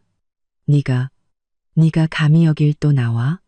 이 도둑년, 불효막심한 년, 제가 묻겠습니다. 저는 차가운 목소리로 말했습니다. 하실 말씀 다 하셨습니까? 그녀는 멈칫했고 군중도 멈칫했습니다. 아마 그들은 저도 울거나 변명하거나 혹은 같이 달려들어 욕을 할 것이라 기대했을 겁니다. 하지만 저는 그러지 않았습니다. 다 하셨냐고요? 저는 반복했습니다. 다 하셨으면 이제 제 차례입니다. 저는 그녀의 대답을 기다리지 않고 군중을 향해 돌아섰습니다. 같은 아파트에 사는 주민들, 호기심과 비난의 눈으로 저를 보던 이웃들. 안녕하세요, 여러 입주민 여러분. 저는 가볍게 고개를 숙였습니다. 저는 2005호에 사는 김서연입니다. 오늘 소란을 피워 정말 죄송합니다. 저의 정중한 태도에 그들은 조금 놀란 듯 했습니다. 저는 최 여사를 가리켰습니다. 이분은 제 시어머니인 최 여사님입니다. 지금 저를 3가지 죄목으로 고발하고 계십니다. 첫째, 남편의 집을 뺏었다. 둘째, 남편을 폭행했다. 셋째, 시어머니를 집에서 쫓아냈다. 최 여사는 제가 말하자 다시 울부짖었습니다. 그래, 내가 너를 고발한다. 조용히 하세요. 제가 소리쳤습니다. 이번에는 침착함을 유지하지 않았습니다. 당신께 말할 기회를 드렸습니다. 이제 제 차례예요. 한 번만 더 소란 피우시면 공공질서 문란죄로 경찰에 신고할 겁니다. 저의 호통과 보안요원의 존재에 그녀는 움찔하며 입을 다물었습니다. 저는 다시 군중을 향했습니다. 하나씩 명확히 말씀드리겠습니다. 첫째, 집을 뺏었다는 것. 2005호는 저희 부부 공동 명예인 것이 맞습니다. 하지만 저는 가방에서 서류 뭉치를 꺼냈습니다. 이것은 은행거래 내역서입니다. 가방에서 서류 뭉치를 꺼냈습니다. 저 김서연이 이 집값의 80%를 지불했습니다. 제 남편, 최 여사님의 아들은 20%를 냈습니다. 매달 생활비, 전기세, 수도세도 제가 냈습니다. 자, 여러분이 말씀해 보세요. 제가 누구의 집을 뺏은 겁니까? 사람들이 수군거리기 시작했습니다. 둘째, 남편을 폭행했다는 것. 맞습니다. 저는 제 남편의 뺨을 한 대 때렸습니다. 38도의 폭염 속에서 최 여사님이 심장병이 있으신 제 친정어머니에게 에어컨도 못 켜게 했기 때문입니다. 심지어 제 어머니를 빌어먹을 것디라고 모욕했습니다. 제 남편은 아내와 장모를 보호하기는커녕 자기 어머니 편을 들었습니다. 여러분, 그런 남편이 뺨 한 대 맞을 만하지 않습니까? 군중 속에 몇몇 아주머니들이 고개를 끄덕였습니다. 셋째, 시어머니를 쫓아냈다는 것. 저는 바닥에 조용히 앉아 있는 최 여사를 똑바로 쳐다봤습니다. 저는 당신을 쫓아내지 않았습니다. 매일같이 저를 비난하고 욕하고 정신적으로 학대하는 시어머니와 더 이상 함께 살 수 없었기에 당신과 당신 아들에게 집에서 나가달라고 요청했습니다. 비겁하고 치사한 남편과도 더 이상 살 수 없었습니다. 저는 휴대폰을 꺼내 녹음 파일을 틀었습니다. 이 빌어먹을 것, 애도 못 낳는 주제에 복도 없는 년, 최 여사의 날카로운 욕설이 로비 한가운데에 선명하게 울려 퍼졌습니다. 그녀의 얼굴이 하얗게 질렸습니다. 저는 녹음을 껐습니다. 이것은 그분이 저를 가르치신 수백 개의 녹음 파일 중 하나일 뿐입니다. 저는 3년을 참았습니다. 저는 보안팀장님을 돌아봤습니다. 저는 보안팀장님을 돌아봤습니다. 저는 보안팀장님을 돌아봤습니다. 팀장님, 지난번에 제가 보안팀을 부른 것은 그분이 제 어머니를 정신적으로 학대했기 때문입니다. 이번에는 허위 사실로 아파트 단지를 소란스럽게 만들고 있습니다. 경찰서에 신고해 주십시오. 아니. 신고하지 마. 최 여사가 벌떡 일어났습니다. 나는 아무 짓도 안 했어. 그녀는 더 이상 바닥에 뒹굴지 않았습니다. 자리에서 일어나 옷을 털었습니다. 보안팀장님이 엄한 얼굴로 말했습니다. 최 여사님, 저희가 경고했습니다. 지금 공공질서를 어지럽히고 계십니다. 스스로 해산하지 않으시면 저희는 경찰에 신고할 수밖에 없습니다. 최 여사는 군중을 쳐다봤습니다. 이제 그들의 시선은 저를 향한 비난이 아니라 그녀를 향한 비난이었습니다. 너무나 창피했습니다. 그녀는 저를 노려보며 이를 갈았습니다. 너 잘났어 정말. 두고 보자. 그녀는 말을 마치고 찢어진 모자를 집어든 채 황급히 군중 속으로 사라졌습니다. 군중은 흩어졌습니다. 저는 그 자리에 서 있었습니다. 심장은 여전히 세차게 뛰고 있었습니다. 저는 이겼습니다. 적어도 이 공개적인 전투에서는 말입니다. 최 여사의 처참하게 실패한 쇼 이후 저희 아파트 단지는 마침내 평온을 되찾았습니다. 하지만 저는 이것이 폭풍 전의 고요함일 뿐이라는 것을 알았습니다. 보안팀장님이 와서 이런 일이 발생하게 된 것에 대해 사과했습니다. 김서연님, 정말 죄송합니다. 관리사무소에서 최 여사님 건을 접수했습니다. 다시는 들어와서 소란을 피우지 못하도록 조치하겠습니다. 감사합니다. 엄마는 딸이 맞서는 모든 과정을 지켜본 후 더 이상 울거나 두려워하지 않으셨습니다. 그날 저녁 엄마는 제 손을 잡고 말씀하셨습니다. 우리 딸, 너무 고생이 많았다. 네가 그렇게 힘든 일을 겪고 있는 줄은 몰랐어. 이제 다 괜찮아질 거예요. 엄마. 저는 엄마를 그리고 제 자신을 위로했습니다. 저는 즉시 강 변호사님께 전화해 모든 상황을 설명했습니다. 강 변호사님은 저를 칭찬했습니다. 아주 잘했어요. 서연 씨. 불리한 상황을 유리하게 만들었네요. 이제 아파트 주민 전체가 서연 씨가 그녀에게 시달렸다는 증인이 되어줄 거예요. 그 마음 그대로 유지해요. 며칠 후 저는 법원으로부터 소환장을 받았습니다. 첫 번째 조정 기일이었습니다. 준호 씨와 그의 어머니는 조용했습니다. 아마 그들은 다른 한방, 그들이 자신들의 무대라고 생각하는 법정에서 날릴 치명적인 한방을 준비하고 있었을 겁니다. 저는 두렵지 않았습니다. 그들은 다른 한방, 저에게는 강 변호사님이 있었고 가장 중요한 진실이 있었습니다. 조정 기일은 관할 법원에서 열렸습니다. 저와 강 변호사님은 일찍 도착했습니다. 저는 옅은 베이지색에 단정하면서도 단호해 보이는 정장을 입었습니다. 준호 씨와 그의 변호사는 나중에 도착했습니다. 준호 씨는 더 마르고 초췌해 보였지만 저를 보는 눈빛은 무릎 꿇었을 때의 가짜 슬픔이 아닌 차가운 증오로 가득했습니다. 그는 강 변호사님과 나이가 비슷해 보이는, 안경을 쓴 자신감 넘쳐 보이는 남자 변호사와 함께였습니다. 최 여사는 없었습니다. 아마 아파트 사건 이후 준호 씨의 변호사가 그녀에게 나타나지 말라고 조언했을 겁니다. 우리는 조정실 테이블에 마주 앉았습니다. 가운데에는 판사님이 앉아 계셨죠. 중년의 여성 판사님이 입을 열었습니다.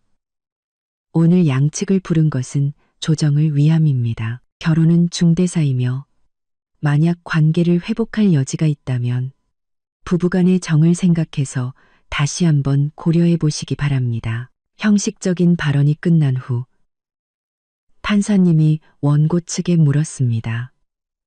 원고 김서연 씨, 이혼 요구를 유지하십니까? 저는 또렷하게 대답했습니다. 네, 유지합니다. 판사님은 준호 씨를 돌아봤습니다. 피고 박준호 씨, 이혼에 동의하십니까? 준호 씨는 고개를 숙이고 고통스러운 목소리로 말했습니다. 재판장님, 저는 이혼하고 싶지 않습니다. 저는 아직 아내를 많이 사랑합니다. 이번 일은 단지 오해였을 뿐입니다. 저는 사과하고 관계를 회복하려고 노력했지만 아내가, 그는 고개를 들어 저를 쳐다봤습니다. 아내가 너무 단호합니다. 아내가 저에 대한 마음이 없다면 저도 받아들일 수밖에 없습니다. 또 다른 연극이었습니다. 그는 자신이 피해자인 척하고 있었습니다. 강 변호사님은 살짝 비웃었습니다. 판사님은 고개를 끄덕였습니다. 양측의 관계 회복이 불가능하다면 자녀와 재산 문제에 대해 논의하겠습니다. 두 분 사이에 자녀는 없으니 재산 문제만 논의하겠습니다. 이것이 핵심이었습니다. 판사님이 말했습니다. 양측이 신고한 공동재산은 X아파트 B동 2005호입니다. 원고 측의 요구는 무엇입니까? 강 변호사님이 저를 대신해 말했습니다. 재판장님, 해당 주택은 공동재산이 맞습니다. 그러나 저희는 재산 분할 시 각자의 기여도에 따라 분할할 것을 요구합니다. 제 의뢰인은 해당 주택 가치의 80%를 기여했습니다. 저희는 거래 내역서 등 충분한 증거를 가지고 있습니다. 판사님은 미간을 찌푸리며 준호 씨 쪽을 쳐다봤습니다. 준호 씨의 변호사가 즉시 입을 열었습니다. 그의 목소리는 매우 단호했습니다. 재판장님, 저희는 강력히 반대합니다. 저희는 소위 기여도에 따른 분할에 동의할 수 없습니다. 혼인 및 가족법 제59조에 따르면 부부 공동재산은 이혼 시 원칙적으로 각자의 기여도와 상관없이 절반으로 나누어야 합니다. 그는 잠시 멈추고 저와 강 변호사님을 쳐다봤습니다. 김서연 씨가 박준호 씨보다 돈을 더 많이 번 것은 사실입니다. 하지만 그렇다고 해서 남편의 공로를 부인할 수는 없습니다. 박준호 씨는 아내 김서연 씨가 사회적으로 성공할 수 있도록 든든한 정신적 버팀목이 되어준 남편입니다. 박준호 씨의 희생이 없었다면 김서연 씨가 오늘날과 같은 성공을 거둘 수 있었을지 미지수입니다. 따라서 김서연 씨가 80%의 분할을 요구하는 것은 전혀 비합리적이며 법적 근거가 없고 비도덕적입니다. 저희는 법에 따라 해당 주택을 50대 50으로 분할할 것을 요구합니다. 그 뻔뻔한 말에 저는 주먹을 꽉 쥐어야 했습니다. 덩벗떠난 말에 저는 주먹을 꽉 쥐어야 했습니다. 아내를 괴롭히는 엄마를 방치하는 게 정신적 버팀목이라고? 준호 씨는 옆에서 고개를 끄덕이며 마치 자신이 정말로 많은 것을 희생한 듯 고통스러운 표정을 지었습니다. 조정실의 분위기는 팽팽해졌습니다. 강 변호사님은 상대 변호사의 말이 끝날 때까지 침착하게 기다렸습니다. 그녀는 전혀 동요하지 않고 오히려 옅은 미소를 지었습니다. 박준호 씨 측 변호사님, 강 변호사님이 입을 열었습니다. 그녀의 목소리는 명확했습니다. 법 조항을 일부러 빠뜨리고 인용하신 것 같군요. 상대 변호사가 미간을 찌푸렸습니다. 강 변호사님이 계속했습니다. 말씀하신 대로 59조는 공동재산을 절반으로 나눈다고 되어 있지만 그것은 원칙입니다. 해당 조항에는 법원이 가족의 상황, 부부 각자의 사정, 그리고 공동재산의 형성, 유지, 가족의 상황, 부부 각자의 사정, 발전에 대한 부부 각자의 기여도를 참작한다고 명시되어 있습니다. 강 변호사님은 기여도라는 단어를 강조했습니다. 단어를 강조했습니다. 단고로 발전에 대한 부부 각자의, 그리고 방금 제 의뢰인이 박준호 씨의 공로를 부인했다고 하셨는데 변호사님이 말씀하신 그 정신적 버팀목이라는 것을 수치로 환산할 수 있습니까? 하지만 저희는 그녀는 두꺼운 서류 뭉치를 들어 올렸습니다. 수치로 환산할 수 있습니다. 강 변호사님은 서류 뭉치를 판사님 앞에 놓았습니다. 재판장님, 이것은 매매계약서와 은행거래 내역서 전부입니다.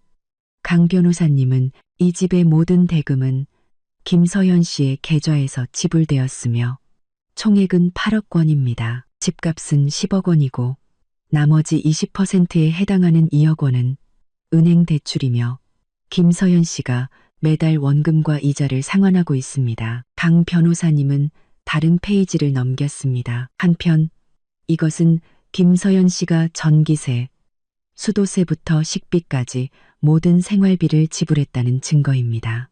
저희는 묻고 싶습니다. 박준호 씨는 지난 3년간 이 가정을 위해 구체적으로 어떤 금전적 기여를 했습니까? 아니면 그 정신적 버팀목이라는 것이 자기 어머니가 아내를 정신적으로 학대하도록 내버려 두는 것이었습니까? 준호 씨의 변호사가 황급히 말을 끊었습니다. 원고 측 변호사님, 인신공격은 삼가주시기 바랍니다. 박준호 씨의 수입이 김서현 씨보다 높지는 않지만 그 역시 기여했습니다. 얼마나 기여했죠? 강 변호사님이 되물었습니다. 저희는 어떤 의미 있는 기여도 발견하지 못했습니다.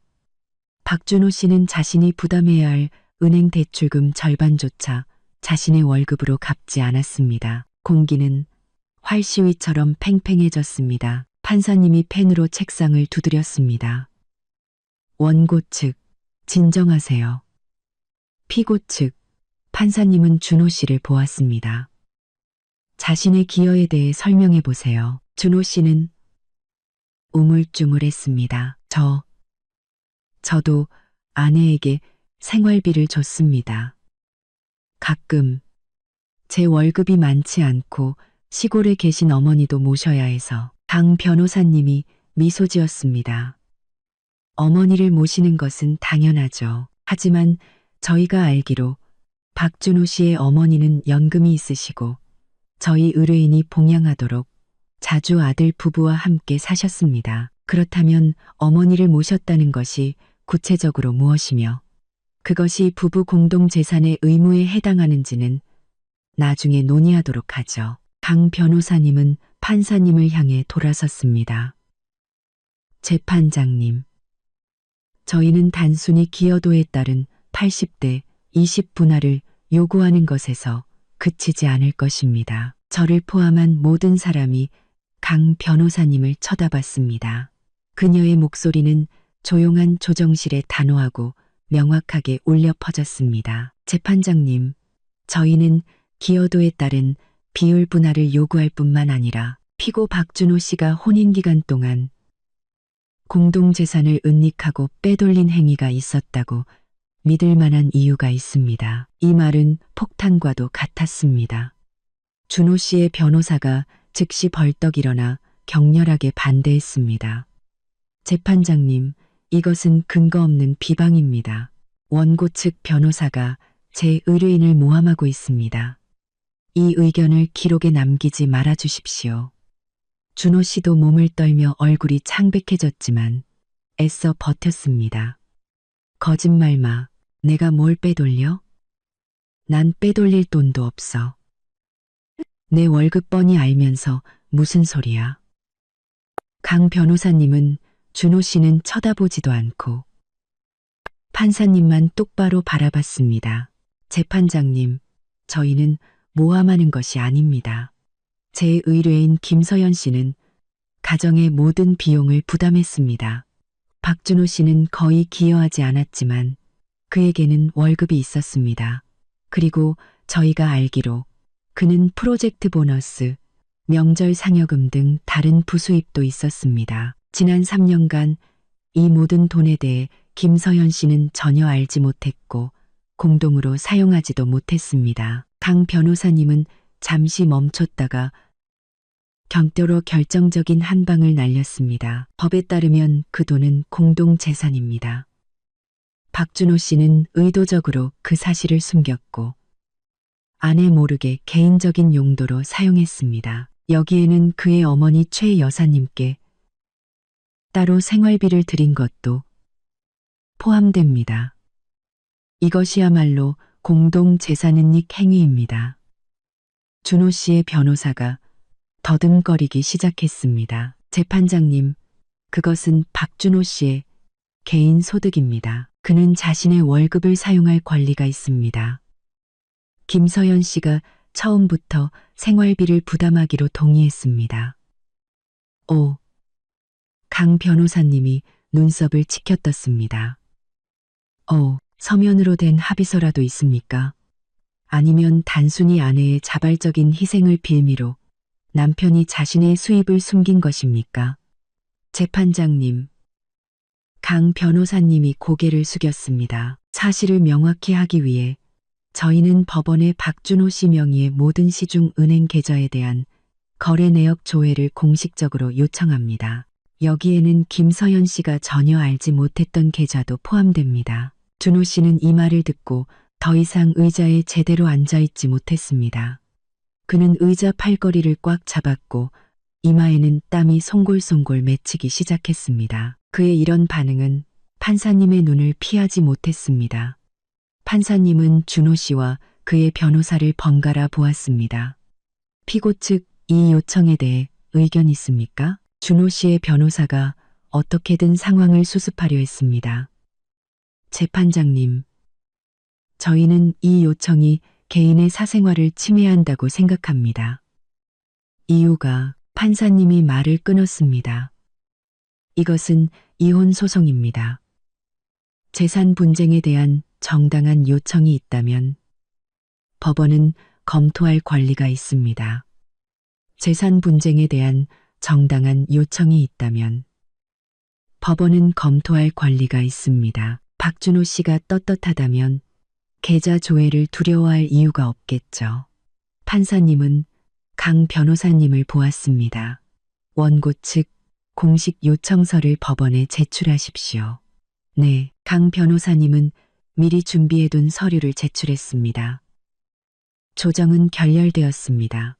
판사님은 재무조사 결과가 나온 후 사건을 1심 재판으로 넘기겠다고 선언했습니다. 준호 씨는 조정실을 뛰쳐나갔습니다. 그는 저를 쳐다볼 용기도 없어 보였습니다. 그의 변호사가 황급히 뒤따라갔습니다. 저는 떨리는 목소리로 강 변호사님을 보았습니다. 변호사님, 어떻게 아셨어요? 강 변호사님은 제 어깨를 가볍게 두드렸습니다. 변호사의 직감이죠. 그리고 아내에게 집값의 80%를 부담하게 하고도 태어난 남자라면 주머니가 비어있는 사람은 아닐 거라고 생각했어요. 그는 그냥 이기적인 사람일 뿐이에요. 법원이 은행으로부터 정보를 수집하는데 거의 2달이 걸렸습니다. 그 2달은 초조했지만 동시에 가장 평온한 2달이었습니다. 준호 씨와 그의 어머니는 완전히 사라졌습니다. 어떤 괴롭힘도 없었습니다. 아마도 곧 드러날 사실에 대해 걱정하느라 바빴을 겁니다. 제가 강 변호사님과 함께 법원으로부터 조회 결과를 받았을 때 저는 제 눈을 믿을 수 없었습니다. 제가 박봉이라고만 생각했던 남편 준호 씨, 항상 늙은 어머니를 모셔야 한다고 하소연하던 그에게는 세 개의 비밀 은행 계좌가 있었습니다. 제가 이름도 들어본 적 없는 세 개의 다른 은행에, 그리고 3년간의 결혼 생활 동안 그가 받은 보너스, 프로젝트 수수료, 부업으로 번 돈을 합친 총액은 10억 원이 넘었습니다. 정확히 11억 2천만 원. 그 돈 중 단 1원도 가정을 위해 쓰이지 않았습니다. 상세 거래 내역을 보니 그는 그 돈으로 고가의 시계를 사고 저에게는 출장 간다고 거짓말을 하고 친구들과 따로 여행을 다녔습니다. 그리고 상당 부분, 약 5억 원에 가까운 돈이 매달 정기적으로 한 계좌로 이체되었습니다. 바로 최 여사의 계좌였습니다. 알고 보니 최 여사는 연금만 받는 것이 아니라 효자 아들로부터 저희 부부의 공동 재산으로 두둑한 용돈까지 받고 있었던 겁니다. 저희 집에서 살면서 제가 해준 밥을 먹고 저와 저희 엄마에게 욕을 하면서 말이죠. 거래 내역서를 든 제 손이 떨렸습니다. 분노 때문이 아니라 경멸 때문이었습니다. 강 변호사님은 서류를 덮었습니다. 이제 알겠죠? 이게 바로 상대 변호사가 말한 정신적 버팀목의 실체예요. 그는 우유부단한 남편일 뿐만 아니라 사기꾼이었어요. 변호사님, 제가 그녀를 쳐다봤습니다. 이 증거가 있으면 우리가 이겨요. 강 변호사님이 단호하게 말했습니다. 이기기만 하는 게 아니라 그의 거짓말에 대한 대가를 치르게 만들 거예요. 1심 재판이 열리던 날, 법정은 작았지만 사람들로 가득 찼습니다. 최 여사도 와 있었습니다. 그녀는 뒷좌석에 굳은 얼굴로 앉아 있었습니다. 준호 씨와 그의 변호사는 저와 강 변호사님 맞은편에 앉았습니다. 더 이상 조정은 없었습니다. 승패를 가를 시간이었습니다. 준호 씨의 변호사는 여전히 50대, 50분할과 정신적 버팀목이라는 말을 반복했습니다. 하지만 강 변호사님의 차례가 되자 그녀는 더 이상 집에 대해 많이 이야기하지 않았습니다. 존경하는 재판장님, 강 변호사님이 일어섰습니다. 오늘 저희는 80%의 기여도에 대해 더 이상 다투지 않을 것입니다. 왜냐하면 저희는 그보다 더 심각한 사실을 발견했기 때문입니다. 강 변호사님은 준호 씨의 은행 거래 내역 조사 결과 전체를 법원에 제출했습니다. 이것이 증거입니다. 그녀의 목소리가 법정에 울려 퍼졌습니다. 피고 박준호 씨가 혼인 기간 동안 의도적으로 별도의 계좌를 개설하여 아내 모르게 총 11억 2천만 원의 자금을 은닉했다는 증거입니다. 이것은 부부 공동 재산입니다. 법정의 공기가 얼어붙었습니다. 저희는 박준호 씨가 이 돈을 사치스러운 개인 용도로 사용하고 아내인 김서연 씨의 동의 없이 약 5억 원을 그의 어머니인 최 여사에게 이체했다는 증거를 가지고 있습니다. 이는 공동재산의 은닉 및 처분에 관한 혼인 및 가족법 제33조와 제59조를 심각하게 위반한 행위입니다. 준호 씨의 변호사가 일어섰지만 아무 말도 하지 못했습니다. 그는 거래 내역서를 한 번, 그리고 준호 씨를 한 번 쳐다봤습니다. 준호 씨는 고개를 푹 숙였습니다. 그는 부인할 수 없었습니다. 숫자와 날짜, 그의 서명이 선명하게 찍혀 있었습니다. 판사님이 준호 씨를 보았습니다. 피고 박준호 씨, 이 돈에 대해 설명할 것이 있습니까? 준호 씨가 고개를 들고 더듬거렸습니다. 그건 제가 번 돈입니다. 제 마음대로 할 권리가 어머니께 드린 겁니다. 아내 모르게 부부 공동 재산으로 어머니께 돈을 드렸다고요? 판사님이 엄격한 목소리로 물었습니다. 그것이 재산은닉 행위라는 것을 알고 있습니까? 준호 씨는 무너졌습니다. 그는 더 이상 아무 말도 하지 못했습니다. 그의 변호사도 고개를 저으며 자리에 앉았습니다. 그들은 졌습니다. 바리석계, 베리소, 그들은 졌습니다. 베리석계, 뒷좌석에서 최 여사가 이 쓸모없는 놈 하고 쏘아붙이는 소리가 들렸습니다. 모든 것이 너무나 명확해졌습니다. 휴정 후 재판부가 다시 들어왔습니다. 판사님이 판결문을 읽기 시작했습니다. 법정은 숨소리 하나 들리지 않았습니다. 혼인 관계에 대하여 원고 김서연과 피고 박준호의 갈등은 심각하다고 판단됨. 피고 박준호는 우유부단한 행동으로 아내를 보호하지 않았고 그의 어머니 최 여사가 원고와 원고의 모친에게 모욕적인 언사를 하며 정신적으로 학대하도록 방치하였음. 조정 과정에서 피고는 진심 어린 반성을 보이지 않았음. 이에 재판부는 두 사람의 혼인 관계가 파탄에 이르렀고 혼인의 목적을 달성할 수 없다고 판단하여 원고 김서연의 이혼 청구를 인용함. 저는 숨을 내쉬었습니다. 마침내 재산에 대하여 판사님이 계속했습니다. 공동재산은 2005호 아파트임. 기여도에 관하여 원고 김서연이 80%를 기여했음을 증명하였음. 그러나 가슴이 철렁했습니다. 그러나 재판부는 더 심각한 사실을 확인하였음. 판사님은 준호 씨를 똑바로 쳐다봤습니다. 피고 박준호는 부부로서의 의무를 심각하게 위반하였으며 총 11억 원이 넘는 공동재산을 의도적으로 은닉하고 처분하였음. 그리도 공동재산을 의도적으로 은닉하고 처분하였음. 이 금액은 피고 박준호가 해당 주택에 기여한 20%의 가치를 초과함. 판사님은 명확하게 말했습니다. 원고 김서연의 권리를 보장하고 피고 박준호가 처분한 공동재산에 대한 손해를 보전하기 위해 재판부는 다음과 같이 판결함. 원고 김서연에게 2005호 아파트의 소유권 전부를 인정함. 피고 박준호는 해당 재산에 대한 권리를 주장할 수 없음. 저는 순간 멍해졌습니다. 강 변호사님이 제 손을 꽉 잡아주었습니다.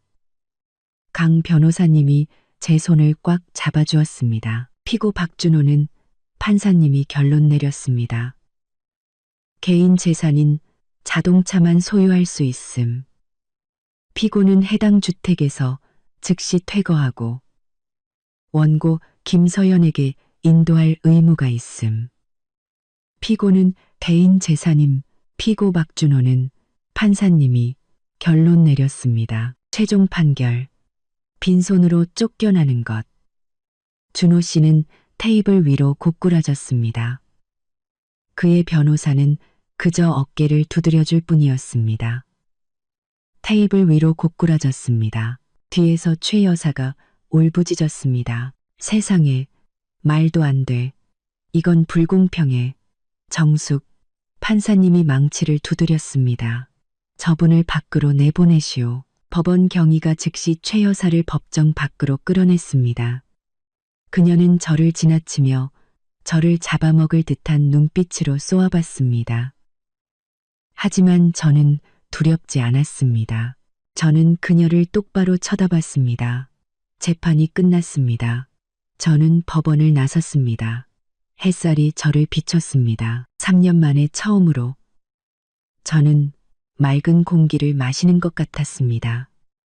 그날 저는 다시 열쇠 수리공을 불렀습니다. 잠금 장치를 교체하기 위해서가 아니라 낡은 것을 버리고 저와 엄마만 쓸 수 있는 새로운 것으로 바꾸기 위해서였습니다. 저는 청소업체를 불렀습니다. 준호 씨의 모든 물건을 버려달라고 요청했습니다. 최 여사가 앉았던 소파, 저와 준호 씨가 함께 썼던 침대, 전부 깨끗하게. 그날 오후 저는 엄마와 함께 부드러운 크림색의 새 소파를 사러 갔습니다. 우리는 꽃도 샀습니다. 집이 다시 살아나는 것 같았습니다. 엄마가 저를 보며 웃으셨습니다. 이래야 우리 모녀가 사는 집 같지.